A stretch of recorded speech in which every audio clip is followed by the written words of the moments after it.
It made landfall yesterday, and it is still moving across the state today. This could be the deadliest hurricane in Florida's history. The numbers are still unclear, but we're hearing early reports of what may be substantial loss of life.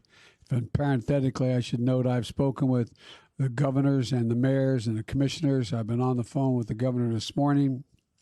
I spoke with the commissioners and mayors, and they are worried, but every one of them are telling me what an incredible job is being done to save their cities, their towns, their counties, their ports, their bridges, etc. And in the face of serious danger, search and rescue operations got underway before dawn this morning for people stranded and who are in desperate shape. Water rescue is critical. Coast Guard deployed 16 rescue helicopters, 6 fixed-wing aircraft, and 18 rescue boats and crews. That's just one element of the many federal search and rescue teams that the pre-staged in Florida. And the governor talked about how impressed he was with what the Coast Guard is doing this morning.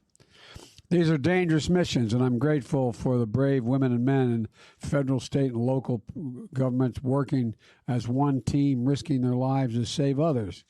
And we're going to learn a lot more in the coming hours. But we know many families are hurting. Many are hurting today. And our entire country hurts with them because it's been all over the country. We've seen so many crises. But in Florida today is the epicenter. We're continuing to see deadly rainfall, catastrophic storm surges, roads and homes flooded. We're seeing millions of people without power and thousands hunkered down in schools and community centers. They're wondering what's going to be left. What's going to be left when they get to go home, quote unquote home, or even if they have a home to go to. Some of the folks have been through this before, but that doesn't make it any easier. Actually makes the anxiety even higher in my view. My message to the people of Florida and to the country is at times like this, America comes together. We're going to pull together as one team, as one America. First thing this morning is when I talked to Governor DeSantis and again offered the fullest federal support. Earlier this week, I approved his request for the pre-landfall emergency declaration to provide direct federal assistance to the state for emergency protective measures to save lives, including search and rescue and shelter and food. Earlier this morning, I approved the governor's most recent request for the expedited major disaster declaration.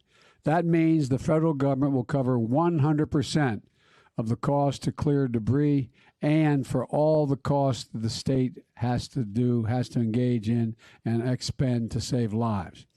The federal government will also cover a majority of the cost of rebuilding public buildings like schools and state fire stations. And folks in Florida who have destroyed or damaged homes, you don't have enough insurance, it means the federal government will provide individual assistance of $37,900 for home repairs, another $37,900 for lost property, for everything from the automobile to a lost wedding ring. That's what we mean by lost property. I've also spoken with mayors across the state, both Republican and Democrat, and I've told them the same thing. We are here. Whether you need, and whatever you need, I indicated to call me directly at the White House. They know how to do that. We're going to do everything we can to provide whatever they need. We've dispatched over 1,000 FEMA personnel and prepositioned major federal capacities and capabilities and supplies. That includes millions of liters of water, millions of meals, and hundreds of generators. I deployed dozens of search and rescue teams, along with high water vehicles and rescue helicopters to help get survivors to safety. Thousands of National Guard members have been activated. And in my direction, the Department of Defense is providing surge capacity on multiple fronts in support of FEMA's efforts.